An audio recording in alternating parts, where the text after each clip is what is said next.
We are going to build the Claude Code workflow people are actually searching for. Not a feature recap. A working setup. You will see the terminal, the project files, the agents list, the hook config, the MCP command path, a failing test, a fixed test, and the exact login gate that trips up beginners. Here is the important truth up front. Claude Code is not just a chatbot in the terminal.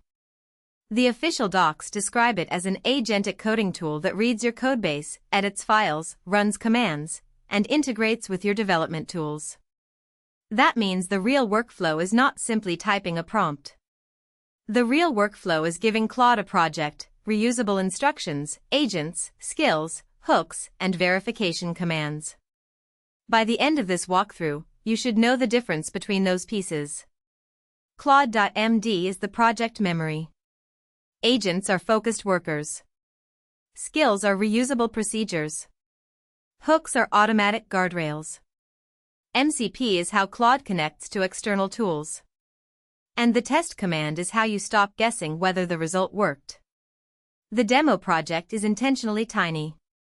It has one JavaScript function and one failing test. That is on purpose.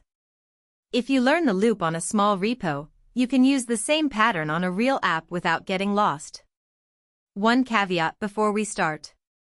On this recording machine, the Claude Code CLI is installed, but it is not logged in. I am going to show that failure honestly, because it is exactly the kind of thing that stops beginners. If your terminal says not logged in, the fix is not another npm install.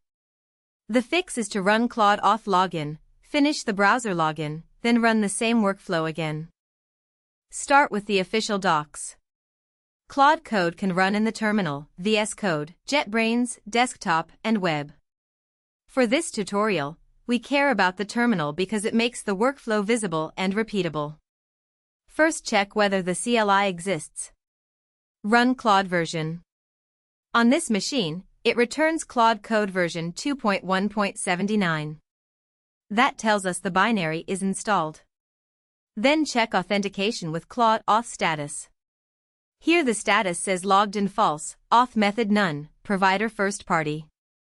That is useful, not embarrassing. It tells us exactly why a prompt will fail. If you are doing this on your machine, run Claude Auth login. Use your Claude subscription or Anthropic console account, depending on how you pay for Claude Code. The browser flow has to finish before the terminal can edit a repo. If you skip this step, Claude Code can still show help, list agents, and show local config, but it cannot run the coding agent. This is the first beginner trap. People reinstall Node, reinstall npm, or clone the repo again when the real issue is off. Do the boring checks first. Version. Auth status. Current directory. Then the project. Now we create the demo repo. The package uses Node's built-in test runner. There are no extra packages, no framework, and no hidden setup. The test expects the function to count tasks by status and return the next to-do item. The starting implementation only returns total, so the test fails. That gives Claude a concrete problem with a concrete verification command. The first file I add is Claude.md. Think of this as the project-level rulebook. It says the goal of the project, what command to run, where changes should go, and what not to do. In this demo, the rules are simple. Do not install packages. Run npm test after edits. Keep source changes in the src folder. Explain the diff in plain English. This is better than pasting those instructions into every prompt.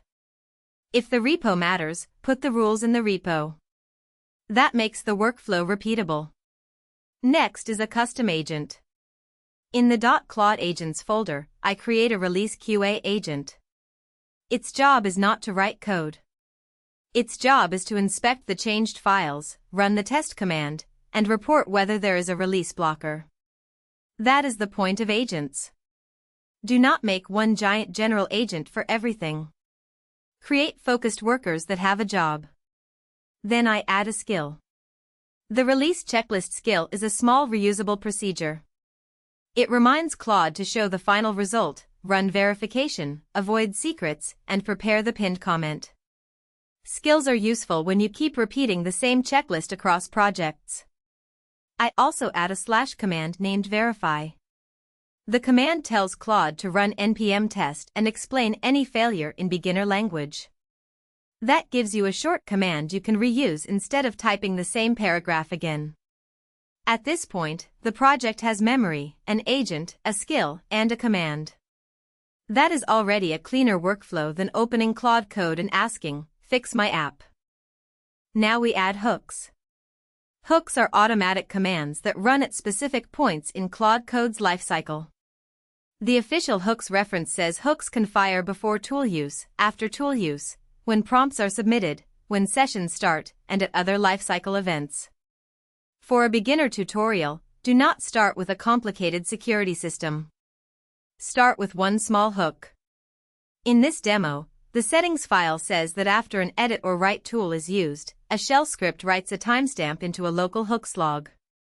That is simple, visible, and safe. The point is not the log file. The point is that hooks let you attach automatic behavior to the agent workflow. For real projects, you can use hooks to block dangerous shell commands, require tests after edits, warn when secrets are touched, or log what changed. But keep the first hook boring. If you cannot explain it, you will not trust it. Then MCP. MCP is where Claude Code connects to external tools. The command path is Claude.mcp. The help output shows add, list, get, remove, serve, and JSON-based setup. You can add HTTP servers, SDIO servers, headers, or environment variables.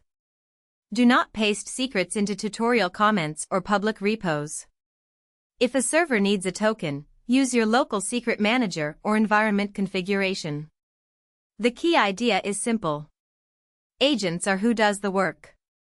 Skills and / commands are reusable instructions. Hooks are automatic guardrails. MCP is external tool access.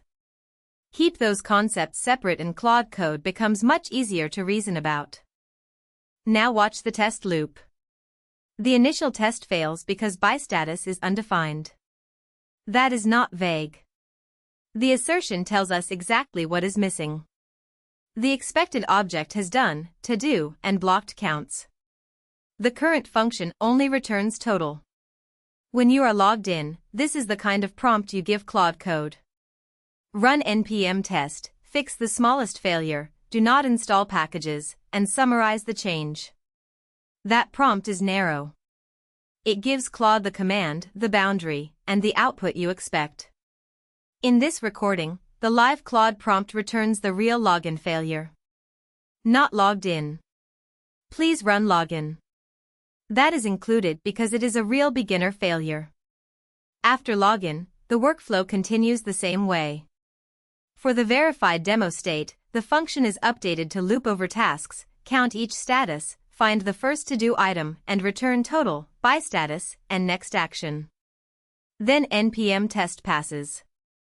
Finally, npm start prints the sample summary. That final command matters. A passing test is good. A visible output is better. This is the full loop you should copy for real projects. Set project rules.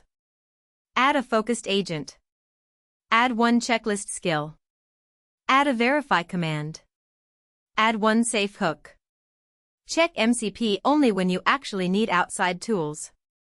Run the failing command. Give Claude the narrow prompt. Verify the output. Then commit. The big mistake is treating Claude Code like magic. The better pattern is to treat it like a junior engineer with a perfect memory system and a terminal. Give it the repo rules. Give it a verification command. Give it small tasks. Give it guardrails. Then inspect the result. If you are brand new, your minimum setup is this. Install Claude Code. Log in. Create or update Claude.md. Run one failing command yourself. Ask Claude to fix only that failure. Run the test again. Once that is comfortable, add agents, skills, hooks, and MCP. The pinned comment has the official docs, the commands from this walkthrough, and the troubleshooting rule. If you hit an error, paste the 5 to 10 lines above the final error line. The last line alone usually is not enough. Next in this tutorial series, we should do cursor agent from scratch, anything LLM with Alma private RAG, N8N AI agents, Hermes agent setup, career ops with Codex and cursor, Playwright MCP, Codex CLI, and the open source voice agent setup. The channel is moving from quick tool reviews to complete walkthroughs you can actually follow.